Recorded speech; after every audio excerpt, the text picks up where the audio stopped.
घेराबंदी करके लगातार जेएनयू को टारगेट किया जाता है। तो संस्थान को ख़त्म करने की साजिश जो तमाम जो आपके प्रधानमंत्री नरेंद्र मोदी, तमाम बीजेपी के जो मंत्री हैं, एक तरीके से टारगेटिंग वे में चलते हैं कि नहीं, जेएनयू सबसे पहले ख़त्म होना चाहिए। बहन मायावती जी को नहीं टारगेट करेंगे, कांशीराम जी को नहीं टारगेट करेंगे, लालू प्रसाद यादव जी को नहीं टारगेट करेंगे, मुलायम सिंह यादव जी को नहीं करेंगे। अगर इनके बस में होता तो लालू जी को आज फिनिश कर देते, लेकिन ना ये जेएनयू खत्म कर पा रहे हैं, ना लालू जी को खत्म कर। भारतीय जनता पार्टी की राजनीतिक महत्वाकांक्षा इतनी है कि वो अपनी सहयोगी पार्टियों की आहुति देती रहती है। कैसे इस नेता को बर्बाद किया जाए, कैसे इस संस्था को बर्बाद किया जाए। टोटल 55 लोगों के खिलाफ FIR हुआ था। जितने भी upper caste IAS officer, IPS officer इससे रिलेटेड थे, एक भी जेल नहीं गए। एक कुंभ पर लालू जी का बयान आया कि कुंभ वुंभ कुछ नहीं होता है। लोग रेलवे स्टेशन दिल्ली में मारे गए, महाकुंभ में मारे गए, प्रयागराज में 4-4 बार आग लगी। अगर बिहार से कोई उठकर जा रहा है महाकुंभ अपने आस्था के कारण, मरने तो नहीं जा रहा ना वो। तो नीतीश जी को उनके जो जितने फाइनेंसर हैं उनके पार्टी के, उनके ऊपर CBI ED सबकी रेड पड़ने लगी हुई थी। आपके राजा की, मोदी जी की डिग्री कौन सी है? स्मृति ईरानी की डिग्री कहाँ है? कोई डिग्री दिखाएगा? अगर इतना कन्हैया जी इतने बड़े अवतार हैं आपके अनुसार, तो दो चुनाव हार गए। साथियों नमस्कार, आज हमारे साथ हैं RJD की राष्ट्रीय प्रवक्ता कंचना यादव जी। बहुत बहुत नमस्कार कंचना जी, कैसे हैं आप? बहुत बहुत शुक्रिया आपका, अच्छे हैं। मैं आपके बारे में पढ़ रहा था और तमाम जब सर्च किया और लोगों से बातचीत भी की, एक ट्विटर पे भी डाला था, तो सबसे पहले मैं आपसे यही सवाल पूछना चाहूँगा, RJD ही क्यों? आपने RJD को ही क्यों चुना? सिर्फ कंचना यादव इसलिए RJD, या क्या रीजन रहा इसका पीछे का?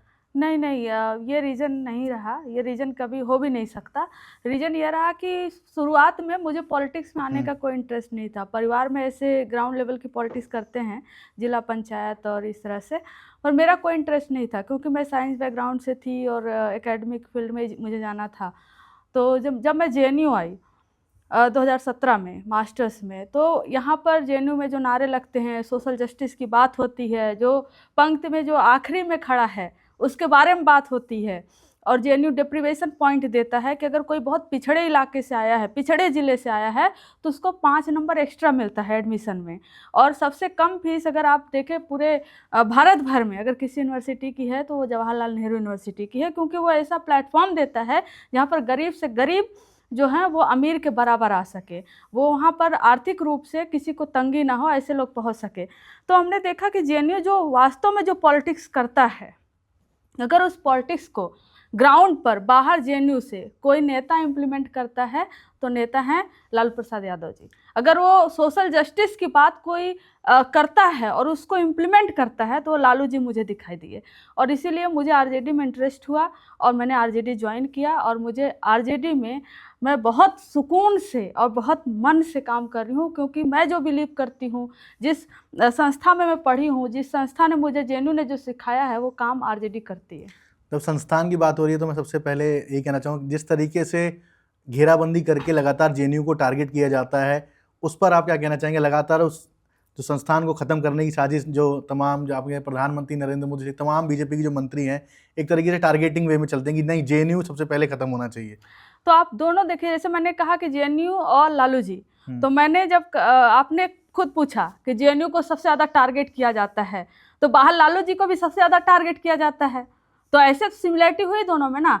तो वो संस्था, वह नेता, वह पार्टी, राजनीतिक पार्टी जो इनके बनाए गए सिस्टम के खिलाफ बोलेगी, इनके बनाए गए वर्ड व्यवस्था जो सामंतवादी व्यवस्था है, जिसमें हर सिस्टम पे ये कब्जा करके रखे हुए हैं, अगर उनके खिलाफ अगर कोई बोलेगा तो उसके टारगेट पे वो रहेगा, चाहे वो लालू जी हो, चाहे वो JNU हो, चाहे कोई भी संस्था हो इस देश में, उसके खिलाफ इनका पूरा अटैक होता है कि कैसे इस नेता को बर्बाद किया जाए, कैसे इस संस्था को बर्बाद किया जाए। और उसी को टारगेट करते हुए तो लालू जी को जेल में डाला गया था। ये तो अगर इनके बस में होता तो ये JNU आज ख़त्म कर देते, अगर इनके बस में होता तो लालू जी को आज फिनिश कर देते, लेकिन ना ये JNU ख़त्म कर पा रहे हैं, ना लालू जी को ख़त्म कर पा रहे हैं। तो आप कह रहे हैं ये जितने चारा घोटाले के आरोप, भ्रष्टाचार के आरोप जितने लालू परिवार पर, लालू जी पर लगे हैं, ये बिल्कुल निराधार हैं।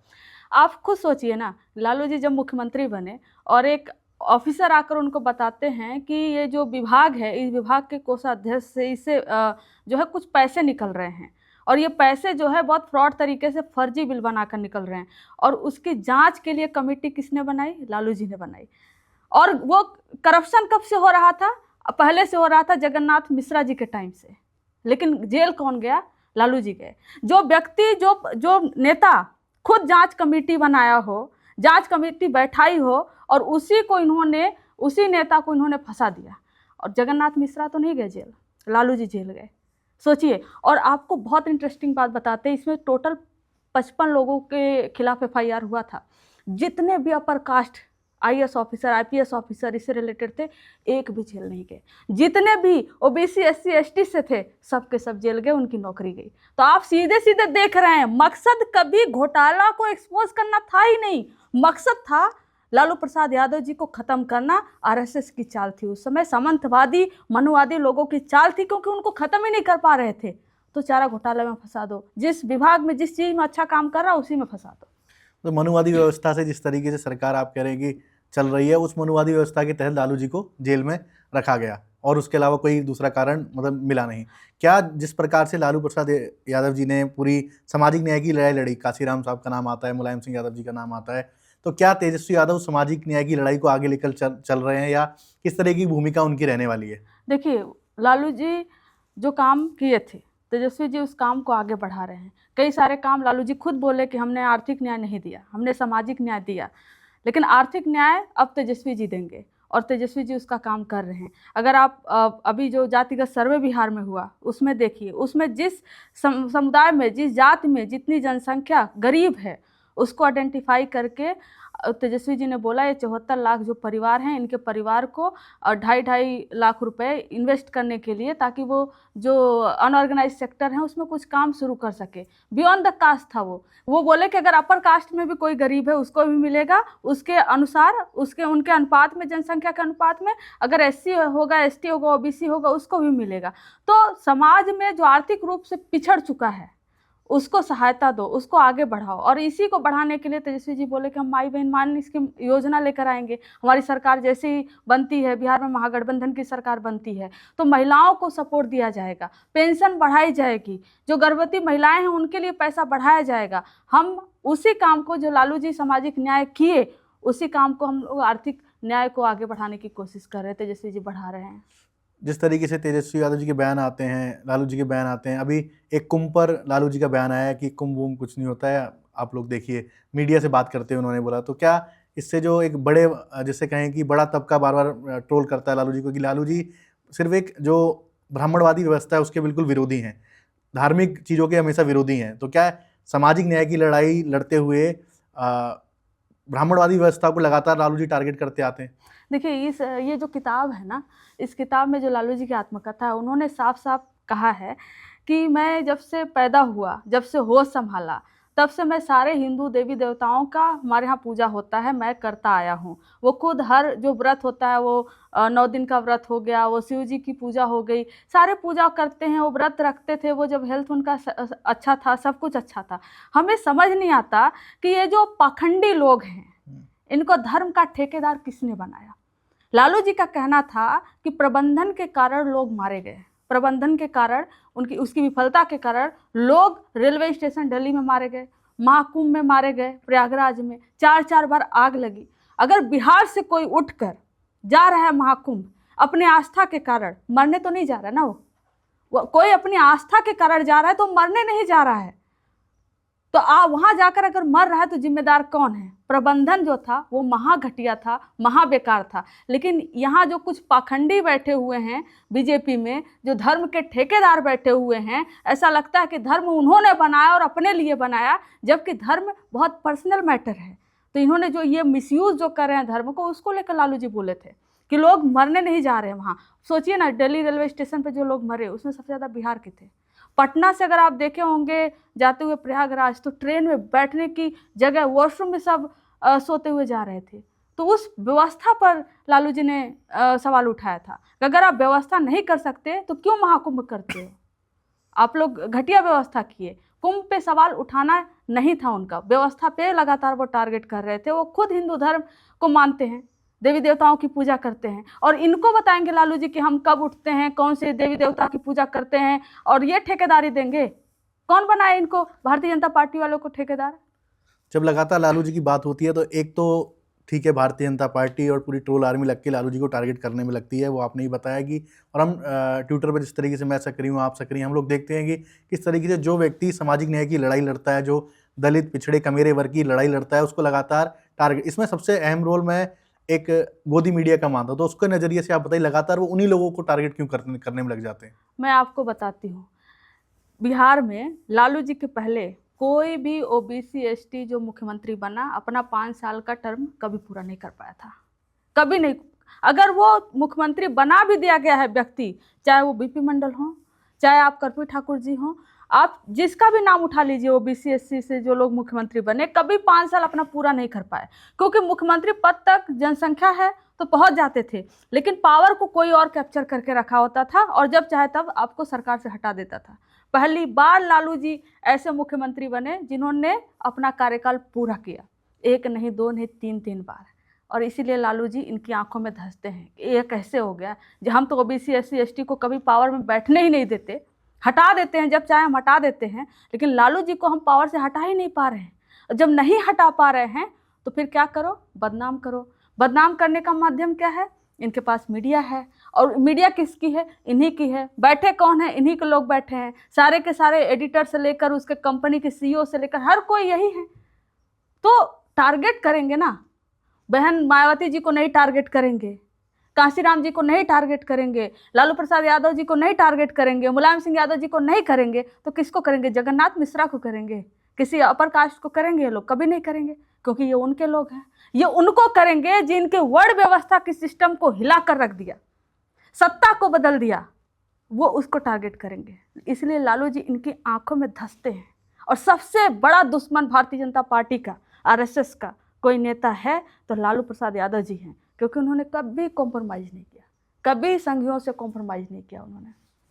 इस तरीके से लगातार और भी सवाल उसमें आए। सबसे अहम सवाल, बार बार तेजस्वी यादव जी की शिक्षा को लेकर टारगेट करते हैं, ये शिक्षा को लेकर, उसमें प्रशांत किशोर भी अब शामिल हो चुके हैं, लगातार उनकी शिक्षा पर हमला करते हुए आ रहे हैं। तो क्या जिस तरीके से उन्हें बताया था कि शिक्षा का स्तर में नीचे रहने के बावजूद वो शिक्षा मंत्री रहे, या क्या शिक्षा का किसी, आप तेजस्वी यादव को किस तरीके का एक नेता या उभरते हुए सितारे के रूप में देखती हैं? देखिए, शिक्षा पे जो लोग तेजस्वी जी के सवाल उठाते हैं, मैं उनसे सिर्फ यही पूछती हूँ कि जितने भी क्रिकेटर हैं उन सबके एजुकेशन आप उठाकर देख लीजिए। कोई कुछ नहीं पढ़ा है तो कोई मुश्किल 10वीं तक पढ़ा है, 8वीं तक पढ़ा है, ऐसे पढ़ा है। तेजस्वी जी का शुरुआती जो इंटरेस्ट था वो क्रिकेट में था, उनकी रुचि क्रिकेट में थी और वो क्रिकेट खेलने चले गए। तो आप कहाँ गए, उनका पैशन क्या था शुरुआत में, उसको देखेंगे ना। अगर वो उनको आज जो सवाल उठाते हैं, अगर पीएचडी करके जाना था क्रिकेट खेलने, तो क्या 35-40 साल में पीएचडी करके तब क्रिकेट खेलने जाते? ये क्यों नहीं विराट कोहली से, वीरेंद्र सहवाग से, रोहित शर्मा से और जितने भी क्रिकेटर हैं सबसे पूछे कौन उसमें पीएचडी करके गया है? और रही बात शिक्षा की, एजुकेशन की, आप डिग्री की ही बात करते हैं ना। आपका राजा तो चौथी फेल है, आपके राजा की, मोदी जी की डिग्री कौन सी है? स्मृति ईरानी की डिग्री कहाँ है?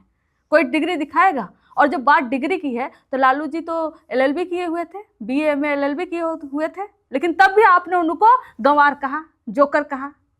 लालू जी तो बीए में एलएलबी किए थे ना, उनसे ज़्यादा आपने किसी और नेता को गंवार कहा है क्या? आपका मकसद है ही नहीं कि सामने वाले के पास सर्टिफिकेट कितनी है। कांशीराम जी बीएससी किए हुए थे, फिर भी आपने उनको बदनाम किया। अंबेडकर जी जैसा कोई पढ़ा था क्या? फिर भी आपने उनको बदनाम किया। बाबू जगजीवन राम जितना पढ़ा था क्या कोई? फिर भी आपने उनको बदनाम किया। इनका मकसद ये है ही नहीं। इनका मकसद ये है कि अगर कोई पिछड़ा समाज से है, दलित समाज से है, तो कुछ न कुछ निकालो और उसके इर्द गिर्द उसको बदनाम करो। तेजस्वी जी को बदनाम करने के लिए और उतार दीजिए किसी को। मैं कह रही हूँ इस देश में किसी भी नेता को, सबसे पढ़े लिखे जो व्यक्ति हो, नेता छोड़ दीजिए, एकेडमिशिया में या कहीं भी सबसे पढ़ा लिखा जो व्यक्ति हो, तेजस्वी जी के सामने बैठा दीजिए, बस हार जाएगा डिबेट में। आप किसी भी टॉपिक पर डिबेट कर लीजिए, और हम ये दावा करते हैं, आप सर्टिफिकेट मांगते रहिए और बैठा दीजिए सबसे बड़े सर्टिफिकेट धारी को, कभी नहीं जीत पाएगा। तो ये बस इनका एक तरीका है, प्रोपेगेंडा है, बदनाम करने को किसी नेता को। बिहार धीरे धीरे अब चुनाव की तरफ बढ़ रहा है, तो कांग्रेस से गठबंधन को लेकर लगातार सवाल है। क्या कांग्रेस से गठबंधन रहेगा इस बार? इसकी कोई सूचना आधिकारिक रूप से आपके पास या कोई चर्चा इसकी जारी है? संदीप जी, ये बात आपको भी मालूम है और ये बात कांग्रेस को भी मालूम है कि कांग्रेस की फिलहाल सबसे ठोस, सबसे मजबूत, सबसे ट्रस्टवर्दी कोई एलाई है है ना, सहयोगी पार्टी है तो आरजेडी है। ये बात आपको भी मालूम है, ये बात कांग्रेस को भी मालूम है। और इसका कारण ये नहीं है कि उनको हमारी ज़रूरत है या हमें उनकी ज़रूरत है। इसका कारण ये है कि हमारे लालू जी की जो सोनिया गांधी जी से रिश्ते हैं, जो कांग्रेस परिवार से रिश्ते हैं, वो प्रोफेशनल तो हैं ही, उसके साथ साथ पर्सनल भी रिश्ते हमेशा अच्छे रहे हुए और अब हैं। राहुल गांधी की पारिवारिक लड़ाई भी सामाजिक न्याय की लगती है, जाति जनगणना की बात उठा रहे वो हैं तो है, भी। लेकिन हमारा कोई नया गठबंधन थोड़ी ना बन रहा है। 2020 में इसी फॉर्मेट पे चुनाव हुआ था, लेफ्ट थी, आरजेडी थी, कांग्रेस थी, और 2025 में भी उसी फॉर्मेट पे होगा। तो कोई नया फॉर्मेशन तो हो नहीं रहा है। और इंडिया अलायंस तो बाद में बना, वो अलायंस तो पहले 2020 में बन चुका था बिहार में, फिर उसी को और आगे बढ़ाकर और पार्टियों को जोड़कर इंडिया अलायंस मतलब बना ये है। जारी रहेगा आगे गठबंधन? जारी रहेगा आगे। बार बार सवालों के बीच एक सवाल बहुत ज़्यादा अहम हो गया कि 2024 में लोकसभा चुनाव में जब बात हुई तो अखिलेश यादव अपनी सीट ले आए, कांग्रेस अपनी सीट ले आई, बिहार में हम लोग पिछड़ गए। अगर तेजस्वी यादव थोड़ा जोर और लगाते तो हम लोग नैया पार कर जाते, कि इंडिया गठबंधन पूरा नैया पार कर जाता, ऐसे विपक्ष का कहना है। नहीं देखिए, क्या वजह रही? मतलब देखिए, कारण ये है कि आप चुनाव के कुछ समय पहले तक हम ये नहीं कहते कि हमें कम सीटें मिली हैं, क्योंकि अगर आप इंडिया गठबंधन की बात करेंगे तो बिहार में इंडिया गठबंधन को टोटल 9 सीट मिली है। ऐसा तो हो नहीं सकता कांग्रेस अकेले लड़ती तो कांग्रेस 3-4 सीट निकाल लेती, लेफ्ट भी निकाल लेती, आरजेडी भी निकाल लेती, है ना। अगर कांग्रेस की 4 सीटें निकली हैं तो उसमें आरजेडी का भी वोट है, आरजेडी की निकली है तो उसमें कांग्रेस का भी वोट है। तो अगर 9 सीटें निकली हैं तो कलेक्टिव निकली हैं, उसमें आरजेडी का भी वोट है। तो इस तरह से कहना कि आरजेडी की कम सीटें आई हैं गलत है। वो टोटल जो सीटें हैं महागठबंधन की 9। और अगर बात आप इंडिविजुअली आरजेडी के बारे में करेंगे तो पिछले लोकसभा में हमारा जितना वोट बैंक था उससे हमारा 15% वोट बढ़ा है। 15% इस बार वोट बढ़ा हुआ है। सीटें हमारी 4 हैं, ठीक है। तो ये कहना पूरी तरह से गलत है कि हमारी सीटें वहाँ नहीं बढ़ी। हाँ, एक्सपेक्टेशंस थी, हमें भी एक्सपेक्टेशंस बहुत ज़्यादा लोगों को वो थी, एक्सपेक्टेशंस हमें भी बहुत ज़्यादा थी, और उतना हम लोग सीट नहीं लेकर आ पाए। लेकिन ये कहें कि हम पूरी तरह से विफल रहे, ये पूरी तरह से गलत है, क्योंकि हमारी 9 सीटें आई, 15% वोट बढ़ी। जी। तेजस्वी यादव को हम राजनीति करते हुए देखते हैं, उधर ही उनके भाई तेज प्रताप यादव को राजनीति करते हुए देखते हैं। दोनों में एक बहुत बड़ा डिफरेंस देखने को मिलता है। तो अगर दोनों की राजनीति देखा जाए, क्या सिर्फ तेजस्वी यादव को आरजेडी आगे बढ़ाने में लगी है और तेज प्रताप को लगातार पिछाड़ा जा रहा है? ऐसा देखने को मिलता है तमाम न्यूज़ चैनलों में, तमाम ना उनकी कोई सक्रियता उस तरीके से दिखाई जाती है, ना बड़े मंचों पे उनको लाया जाता है। कई मंच ऐसे हैं जहाँ पर उनको वक्ता के रूप में भी नहीं रखा जाता। नहीं, ऐसा अब कुछ नहीं। अभी हमारी नेशनल एग्जीक्यूटिव की मीटिंग हुई, उसमें सारे लोग थे पार्टी के, हमें भी बुलाया गया था, सारे लोग उसमें थे। जहाँ मेन डिसीजन होता है वहाँ पर हर कोई होता है। फिलहाल जो है कि Tejashwi ji leader of opposition हैं। लीडर ऑफ अपोजिशन होने के नाते बिहार विधानसभा के उनके पास दायित्व तो जाता है। और तेज प्रताप यादव जी एमएलए हैं, जब सरकार में थे तब वो मंत्री थे। तो जिनके पास जो दायित्व है उस हिसाब से, जो पद है उस हिसाब से उनका दायित्व है, उस हिसाब से उनका काम है।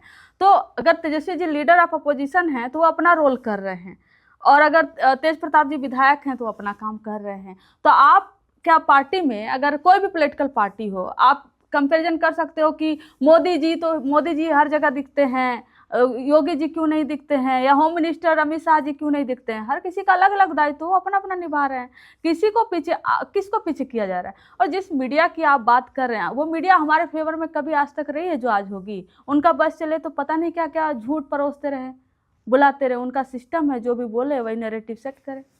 नीतीश कुमार का भी एक बयान आया है कि फिर हम इधर उधर नहीं जाएंगे। चौथी बार बयान दे रहे हैं इसी पूरे कार्यकाल के अंदर। और अभी देखा कि प्रधानमंत्री नरेंद्र मोदी आए थे तो माला पहनाने के लिए उनको सबसे खड़े थे आगे, और लगातार उनकी खुद की पार्टी के नेता उस मंच पर तमाम नहीं दिखाए। क्या नीतीश कुमार की जो भूमिका है वो धीरे धीरे भारतीय जनता पार्टी आगे डाउन होती जा रही है? देखिए, इस भूमिका को समझने के लिए उनके पास्ट को भी समझना पड़ेगा। 2005 में जब नीतीश कुमार जी को लाया गया था तो लालू जी के अगेंस्ट लाया गया था, क्योंकि भारतीय जनता पार्टी आरएसएस अकेले नहीं लड़ सकती थी लालू जी से। तो उन्होंने क्या किया, ओबीसी में जो है डिवीज़न डालो। ओबीसी में डिवीज़न डालने के बाद एक अति पिछड़ा का एक चेहरा बनाया नीतीश कुमार जी को, और फिर पीछे से उन्होंने सत्ता में वो आए। वो नीतीश कुमार जी को लालू जी के खिलाफ एक चेहरा और मोहरा बनाए थे 2005 में। और 2005 में चेहरा और मोहरा बनाने के बाद एक लंबा समय गुजर गया, 20 साल हो गए सत्ता में। तो अब उनका ये मकसद है कि जिनको हमने चेहरा बनाया था वो बहुत रह लिए, अब हमारी बारी है, अब हम डायरेक्ट आए। तो अब नीतीश जी को बीजेपी ख़त्म करना चाह रही है। ख़त्म करने के लिए तमाम तरीके अपना रही है, चाहे वो बी टीम लॉन्च करने का हो, वो नीतीश कुमार की हेल्थ को लेकर हमेशा अटैक करते रहते हैं। या आप देखें कि आज जदयू के राष्ट्रीय अध्यक्ष से लेकर हर एक पद पर संघियों का कब्जा हो गया है। जदयू में दो फाड़ हो गई है, एक जो नीतीश कुमार गुट को सपोर्ट कर रहा है, जो उनके चाहता है कि उनका बेटे आए, और दूसरा गुट जो चाह रहा है कि इस पे पूरी तरह से जदयू पर बीजेपी का कब्जा हो जाए। तो ये नीतीश कुमार जी को ख़त्म करने का पूरा प्लान है और 2025 में पूरी तरह से जदयू को और नीतीश कुमार जी को, वो कहते हैं ना कि भारतीय जनता पार्टी की राजनीतिक महत्वाकांक्षा इतनी है कि वो अपनी सहयोगी पार्टियों की आहुति देती रहती है। तो जो आहुति देने की बारी आ गई है वो नीतीश कुमार जी की आ गई है। तो इस बार 25 में ख़त्म करेंगे नीतीश कुमार जी को। जब जब नीतीश कुमार को ख़त्म होने की बात आती है तब तब नीतीश कुमार कुछ ना कुछ सीट लेके अपनी जो मुख्यमंत्री का पद है उसको हमेशा जमाए रखते हैं। क्या नीतीश कुमार के दरवाजे आरजेडी में हमेशा के लिए मतलब जैसे हर बार खुले रहते हैं, खुले रहेंगे? नहीं, देखिए क्या है कि 2 बार क्योंकि बिहार की जनता के साथ तो बार बार खिलवाड़ हो रहा है ना। आप जाते हैं आते हैं, फिर आरजेडी उन्हें स्वीकार कर लेती है या फिर आरजेडी चली जाती है उनके साथ। नहीं, इस पे तेजस्वी जी ने खुल के कह दिया है और कई बार तेजस्वी जी कहे कि लालू जी जो हैं वो उनका एक रहता है कि अगर हाँ उनका एक सॉफ्ट कॉर्नर रहता है, और लालू जी जो हैं हमेशा छोटे भाई की तरह नीतीश जी को माने हैं। कि 2 बार नीतीश जी जब हमारे पास आए तो यही कहते हुए आए कि हमारी पार्टी को भारतीय जनता पार्टी और आरएसएस तोड़ रही है और हम आपके साथ सरकार बनाना चाहते हैं। तो इस पे लालू जी ने बोला कि पहले हम अपने सारे विधायकों को बुलाएंगे और विधायकों से हम बात करके फिर बताएंगे क्या। तो सारे विधायक आए राबड़ी आवास पर, सारे विधायक आए और फिर नीतीश जी आए। तो नीतीश जी सेम बात बोले थे कि हमसे गलती हो गई, हम उनके साथ चले गए, हम अब कभी इधर उधर नहीं जाएंगे। तो हमारे साथ आए तब भी वही बात बोले थे, बीजेपी के साथ गए तब भी वही बात बोले। तो उनके सामने तेजस्वी जी ने बोला कि हम आपके साथ सरकार तभी बनाएंगे जब आप हमें शिक्षा विभाग दोगे और शिक्षा विभाग के माध्यम से 4 लाख जितनी भी वैकेंसीज खाली हैं शिक्षा विभाग में टीचर्स की, मैं उसको फुलफिल करूंगा, क्योंकि मैं वादा करके आया हूं कि मैं आऊँगा 10 लाख सरकारी नौकरी दूंगा, तो मैं आपके साथ सरकार बनाऊंगा। तो वो एग्रीमेंट उस पर हो गया कि ठीक है शिक्षा विभाग आप रख लीजिए, आप नौकरी दीजिए, है ना। तो हमारे इस शर्त पे हमारे साथ उनकी सरकार बनी थी और तेजस्वी जी ने नौकरी दी जब हमारे साथ हुआ है। लेकिन जैसे ही उनको लगा कि ये तो बहुत अच्छा काम कर रहा है उप मुख्यमंत्री रहते हुए भी जनता इसको पसंद करने लग रही है, नीतीश जी फिर से भाग गए। और या तो ये कारण हो सकता है जो हम सोचते हैं, लेकिन अदर कारण जो है कि नीतीश जी को उनके जो जितने फाइनेंसर हैं उनके पार्टी के, उनके ऊपर सीबीआई ईडी सबकी रेड पड़ने लगी हुई थी। सारे फाइनेंसर जो जदयू को फंड करते हैं उनके घर पर रेड पड़ने लगी थी, उनको धमकियां मिलने लगी हुई थी। या तो नीतीश जी को ऊपर केस करने की, वही जिस तरह से लालू जी को फंसाया गया उस तरह से फंसाने की बात संघ प्लान करने लगा होगा। नीतीश जी डर के गए, वो पैसे से गए, वो डर के गए, वो किस बात से गए वो नीतीश जी जानते हैं। हमारा तो मामला साफ था कि हमारे साथ आएंगे तो हम नौकरी देंगे, हम ये काम करेंगे, वो एग्री हो गए थे, हम सरकार में थे। लेकिन बात फिर से आने की तो नहीं, ये बात तेजस्वी जी ने क्लियर कर दिया है कि हम बार बार धोखा नहीं खाएंगे। जैसा आपने कहा कि जनता भरोसा करती है, बार बार आप आओ बार बार आप जाओ ना, भरोसा किसका टूटता है? पब्लिक का टूटता है।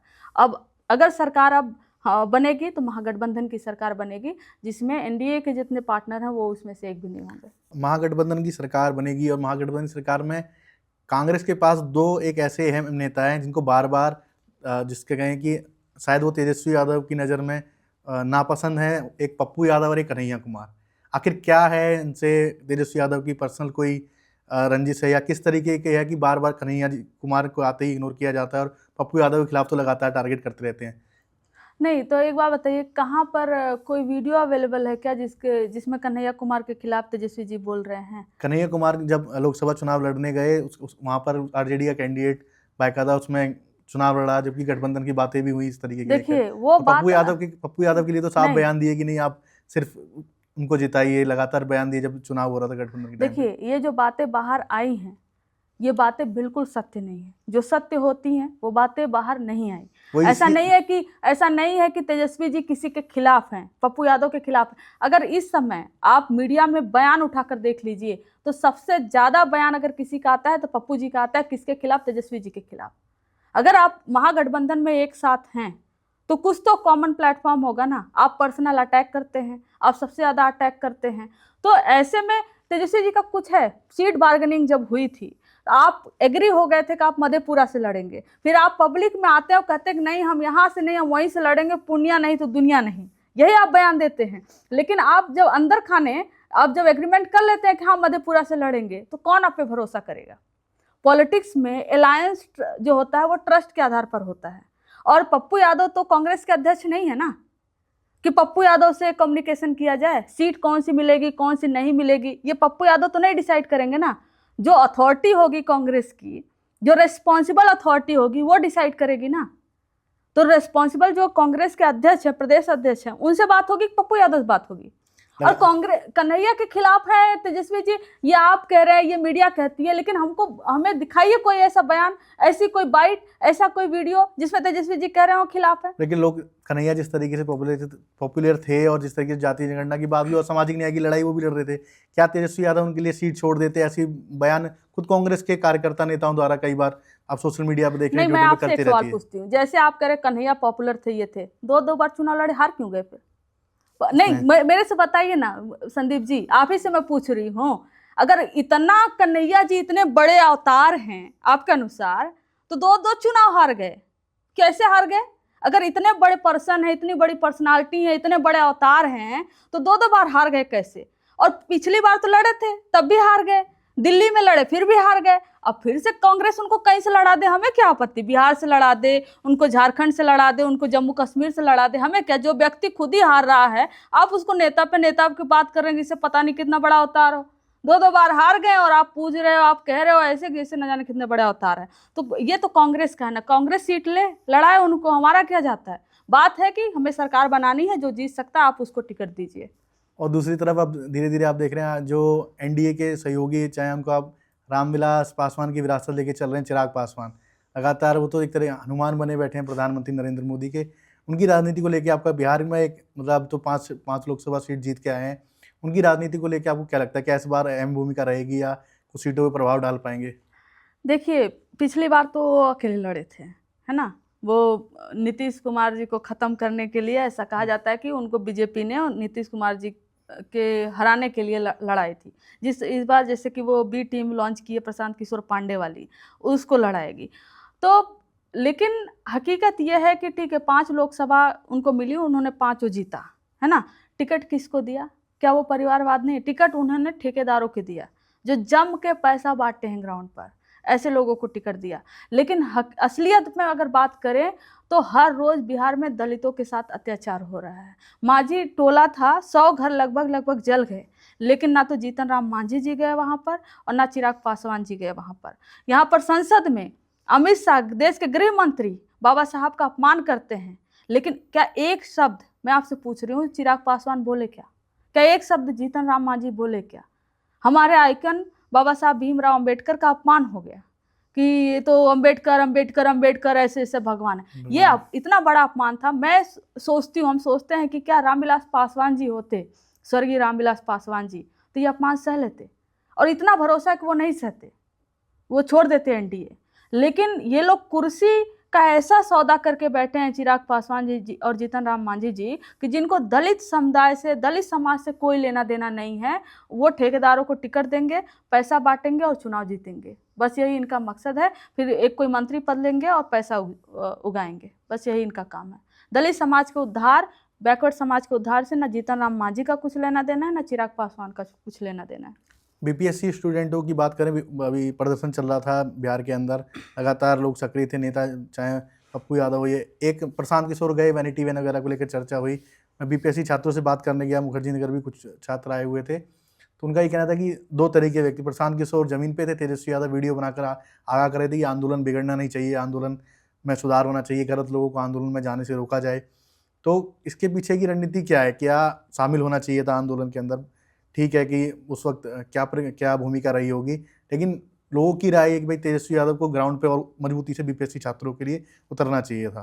देखिए, इसमें जो आप कह रहे हैं एक पक्ष है, जो हमारा पक्ष ये है कि जैसे ही तेजस्वी जी को पता चला कि लोग अनशन पर बैठ गए हैं, वो उस समय भागलपुर में थे, वहाँ से उन्होंने ट्रेन पकड़ी रात में, और ट्रेन पकड़कर वो गए, बीपीएससी छात्रों से मिले और बात किए, उनसे पूछे कि हम क्या कर सकते हैं, क्या मदद चाहिए।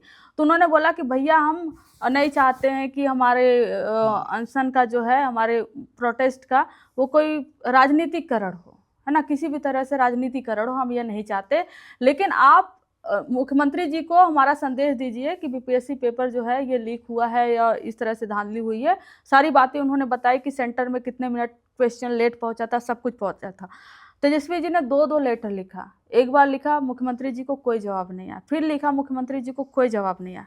ये स्टूडेंट की मांग थी कि हमारे प्रोटेस्ट का वो राजनीतिकरण नहीं हो, और ये बात प्रशांत किशोर पांडे को पहुंच गई, पता चल गई। और इसमें क्या है आप देखिए ना, एक वही कहते हैं ना कि एक तीर से दो निशाना। तीर तो हालांकि सिंबल है जदयू का, लेकिन एक तीर से दो निशाना वो प्रशांत किशोर पांडे और बीजेपी मारी। कैसे? पहला कि एक तो आंदोलन खत्म करो, है ना, वो गए गांधी मैदान में लेकर गए बच्चों को और वहां पर प्रोटेस्ट करवाए। और इधर से नीतीश कुमार जी को पता भी नहीं है, नीतीश कुमार जी होम मिनिस्टर है, उनको पता भी नहीं है कि उनकी पुलिस फोर्स जो है कब चली गई वहां बच्चों को पीटने, और वहां पर पानी फेंका, ठंड थी कितनी, और वो लाठी से चार्ज किया, उसमें तो भाग गया प्रशांत किशोर पांडे, भाग गया ना छोड़कर प्रशांत किशोर पांडे। तो आप सोचिए कि एक तो उसने अनशन खत्म करवाया, बच्चों को ऊपर लाठी चार्ज करवाया, पानी फिकवाया ठंड में, और दूसरा क्या किया कि अगर इस तरह से बच्चे प्रोटेस्ट करते हैं तो किस पर जाएगा? वो तो जाएगा नीतीश कुमार पे। तो इनडायरेक्टली नीतीश कुमार को ही फिनिश करना है उस प्रोटेस्ट के माध्यम से, और उस प्रोटेस्ट को भी खत्म करना है। और ये काम करवाया किससे जा रहा है? प्रशांत किशोर पांडे से। और करवा कौन रहा है? भारतीय जनता पार्टी करवा रही है। तो ये अब ऐसे में अगर तेजस्वी जी भी उसी भीड़ में उतर जाएं, अगर वो भी वही करने लगे कि हम भी राजनीति उसी में करेंगे, तो सोचेगा कौन? पॉजिटिव कौन सोचेगा? हर कोई तो राजनीति कर रहा है ना उस वहां पर जाकर। क्या निकला? पेपर कैंसिल हुआ? अनशन पर बैठे थे, पेपर कैंसिल हुआ? या पप्पू यादव 50 बार गए कि यहीं से कफन ओढ़कर निकलूंगा ये करके, ऐसा कुछ बोला था, पेपर कैंसिल हुआ? तो इस तरह से नहीं होता ना। आप पॉलिटिक्स कर रहे हो, उनके बारे में सच में आप सोच रहे हो कि नहीं सोच रहे हो, और कैसे सरकार उस पर एक्शन लेगी, आप तो उस पर नहीं कर रहे हो। तो Tejashwi ji leader of opposition हैं, और लीडर ऑफ अपोजिशन की हैसियत से उन्होंने सरकार से कम्युनिकेट किया कि पेपर कैंसिल किया जाए। वो मिले भी जाकर, और छात्रों की जो डिमांड थी कि राजनीतिकरण नहीं होना चाहिए, तो उन्होंने पूरी कोशिश की कि राजनीतिकरण ना हो। लगातार चर्चा इस पर भी चल रही है कि चाहे लालू जी की सरकार रही और भी बिहार के अंदर जितनी भी सरकारें रहीं, बिहार के युवाओं को बिहार के तमाम जो रोजगार की तलाश में हमेशा बाहर जाना पड़ रहा है, और आज तक वही स्थिति कायम है। आप कोरोना के टाइम पे चाहे मजदूरों का आना, सबसे ज़्यादा संख्या बिहार के लोगों की पाई जाती है, और मतलब रोजगार के लिए दर दर भटकने वाली हालात दिल्ली के अंदर भी आप चावड़ी बाजार देख लो, जो तमाम जो मजदूर काम करने वाले हैं बिहार के लोग हैं। बिहार के अंदर बिहारियों को रोजगार जिसे कहते हैं वो मिलना क्या सुनिश्चित, क्या इसके लिए कोई उपाय? क्या लालू जी की भी तो सरकार रही, उसमें भी कोई ऐसा उपाय नहीं निकाला गया? मतलब और कितना वक्त बिहार को इस चीज़ में लगेगा, या तेजस्वी आएंगे तो क्या प्लानिंग इस तरीके की रह सकती है? देखिए, आप जब कह रहे हैं कि लालू जी की सरकार रही, तो हमें समझ नहीं आता। देश आज़ाद हुए 75 साल हुए हैं, और 75 साल में लालू जी की कितनी साल की सरकार रही? 15 साल की सरकार रही। ना लालू जी के पहले का हिसाब मांगा जाता है, ना लालू जी के बाद का हिसाब मांगा जाता है। सारा हिसाब किससे मांगा जाएगा? लालू जी से। ये अपने आप में सोच कर देखिए ना। और लालू जी जब रेलवे मिनिस्टर बने थे, क्योंकि आप सवाल कर रहे हैं तो हम आपको बता देते हैं, उन्होंने 2-2 फैक्ट्रियाँ रेलवे की बनाने की उन्होंने एक जो है कि अपने क्षेत्र में दिया, बिहार में दिया, लेकिन छपरा में एक दिया उन्होंने व्हील बनाने का। लेकिन आप खुद सोचिए ना कि लालू जी ने जो किया, सबसे ज़्यादा यूनिवर्सिटी अपने टाइम पर अगर बिहार में बनी तो किसके टाइम पे बनी? लालू जी के टाइम पर बनी। और बच्चे जो स्कूल नहीं जा पाते थे, गरीब थे, वो मुख्यमंत्री जब थे तो पहली बार उन्होंने बोला कि हम ऐसा स्कूल खोलेंगे, ये जो बच्चे गाय भैंस सब कुछ चराने जाते हैं वो स्कूल भी जा सकें। और ये अपना, क्योंकि आप पूरी तरह से छोड़ कर नहीं जा सकते ना, क्योंकि जीविका है उनकी। तो उन्होंने चरवाहा विद्यालय जितना सब बदनाम करते हैं ना, उसका आइडिया देखिए आप कि चरवाहा विद्यालय जो खुलेगा उसके चारों तरफ बाउंड्री होगी, और बाउंड्री के अंदर गाय भैंस आप ले जाकर अपना छोड़ देंगे, वहाँ चरती रहेगी, कहीं नहीं भागेगी, और आप विद्यालय में जाकर पढ़ाई करेंगे। ये क्रिएटिविटी जो है, सोच आप नहीं देखेंगे, लेकिन चरवाहा विद्यालय आप कहेंगे। ये पूरे जो चरवाहा समाज है ना, उनका अपमान है ये। जब बीजेपी कहती है चरवाहा चरवाहा ना, तो जितने भी ये कौम है, चरवाहा कौम है, जो गाय भैंस रखते हैं, जो मजदूरी करते हैं, जो किसानी करती है, ये सबका अपमान करती है बीजेपी। और सबसे ज़्यादा यूनिवर्सिटी की कब बनी? लालू जी के टाइम पर बनी। और मजदूरी उस समय पहली बार जो मुख्यमंत्री बने थे तो नेशनल एवरेज जो इनकम था वो 27 रुपये कुछ था, बिहार में 35 रुपये था लेबर इनकम, सबसे ज़्यादा था। लेकिन फिर भी कौन बदनाम है? लालू जी बदनाम है। हिसाब नीतीश कुमार से नहीं मांगा जाएगा, 200 राउंड गोलियां चल रही हैं बिहार में, कोई हिसाब नहीं मांगा जाएगा। टेक्सटाइल मिनिस्टर कहाँ से हैं अभी? गिरिराज सिंह है ना, बेगूसराय से। आप बोलिए कि उनसे पूछा गया कि जो 8 मेगा टेक्सटाइल पार्क जो शुरुआत होने वाला है उसमें एक भी बिहार में क्यों नहीं है? तो कहते हैं बिहार तो क्राइटेरिया ही फॉलो नहीं करता। कौन सी क्राइटेरिया चाहिए? तो ऐसे तो लोग हैं। एक भी इंडस्ट्री, मैं तो टेलीविजन पर पूछती हूँ कि क्या एक भी इंडस्ट्री आपने बिहार को दिया? नहीं। आप सोचिए कि देश में, अपने देश में सबसे बड़ा जो लोग सबसे ज़्यादा देखते हैं वो क्रिकेट है ना, क्रिकेट के फैन होते हैं सब। क्रिकेट के टॉप 10 स्टेडियम आप उठाकर देखिए, जहाँ पर ओलंपिक होता है, जहाँ पर T20 होता है, जहाँ पर कॉमनवेल्थ होता है, जहाँ पर आपको वर्ल्ड कप होता है, एक भी उसमें से 10 में से स्टेडियम बिहार में नहीं है। तो कैसे लोग जाएंगे बिहार? कैसे बिहार का विकास होगा? कैसे बिहार में का माइग्रेशन रुकेगा?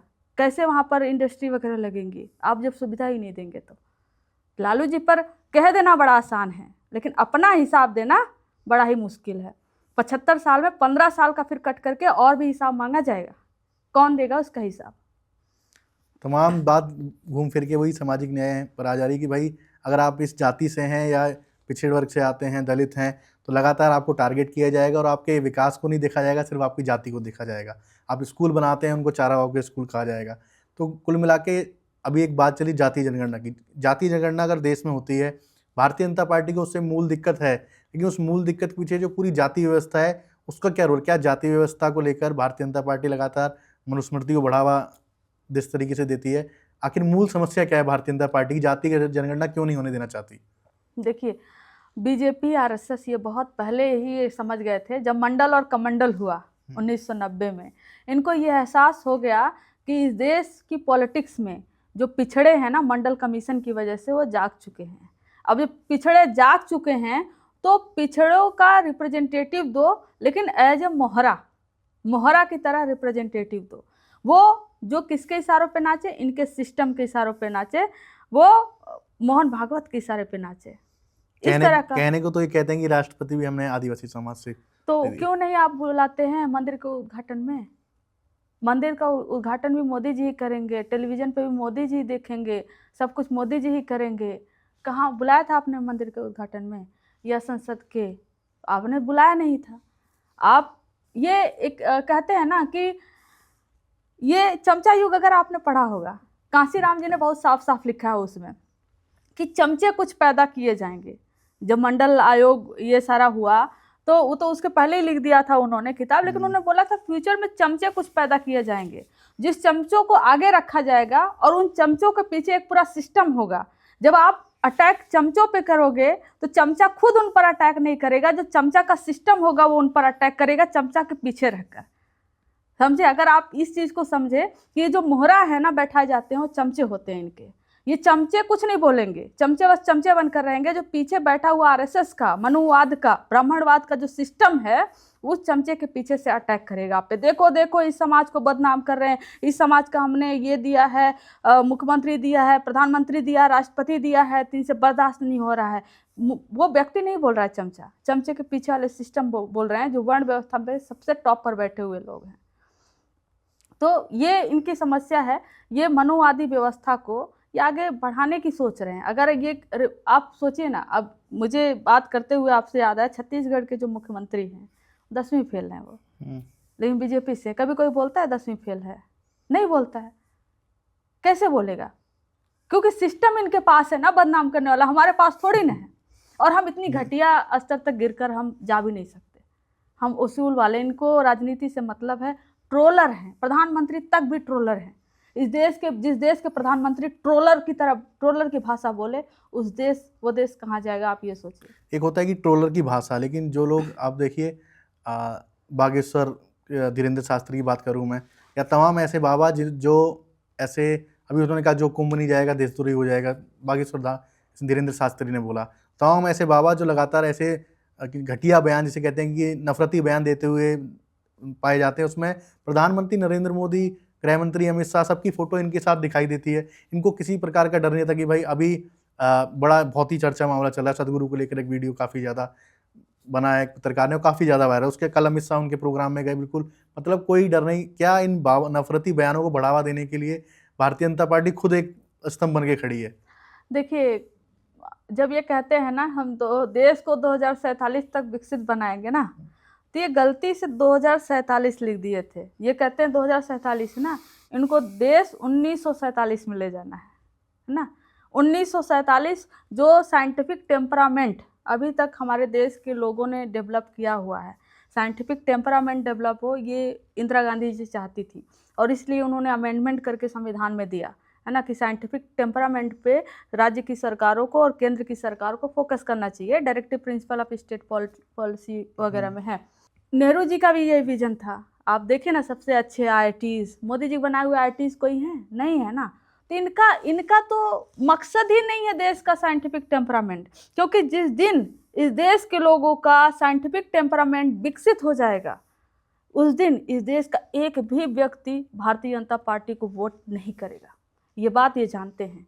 तो साइंटिफिक टेम्परामेंट डेवलप ना हो, ये लोग शिक्षा में जाकर वहाँ पर भी जाकर गोबर से कैंसर का ट्रीटमेंट कैसे होता है ये पढ़वाएंगे। ये नहीं पढ़वाएंगे कि जेनेटिक इंजीनियरिंग करके कैसे आप कैंसर का ट्रीटमेंट कर सकते हो, ये नहीं पढ़ाएंगे। और उसके लिए कुछ पाखंडियों को लाया जाएगा, जैसे बाबा तो नहीं हो, उसका गर्ग करके नाम है उसका, धीरेन्द्र कृष्णा गर्ग नाम है उसका, 26 साल का लड़का है, शास्त्री भी नहीं, कृष्णा गर्ग नाम है।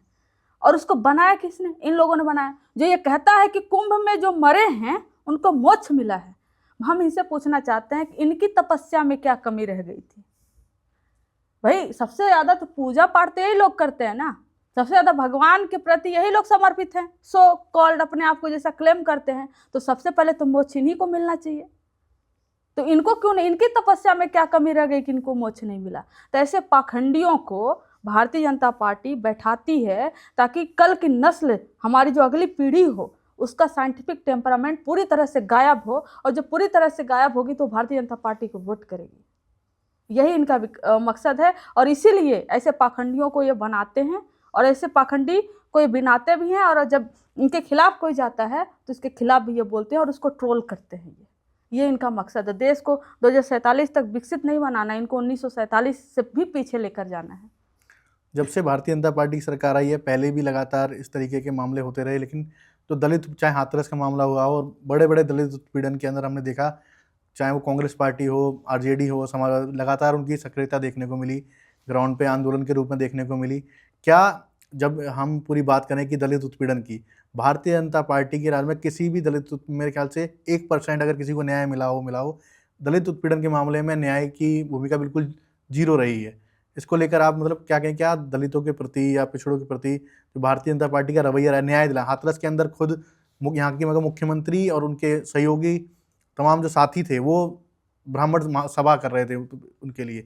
किस तरीके की इनकी मानसिकता रहती है आरोपी को लेकर? देखिए, ऐसे तो बहुत सारे उदाहरण हैं जो गिना दिए जाएंगे, लेकिन एक बात यह है कि आप सोचिए कि इस समय अगर नेशनल क्राइम रिकॉर्ड ब्यूरो का डेटा उठाकर देख लीजिए, जो गवर्नमेंट का ही डेटा है, उसमें बताता है कि सबसे ज़्यादा दलित महिलाओं के साथ उत्पीड़न जो है उत्तर प्रदेश में हो रहा है।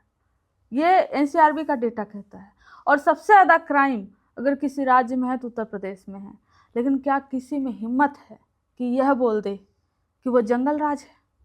किसी मीडिया में हिम्मत है कि बोल दे कि यूपी में जंगल राज है? नहीं।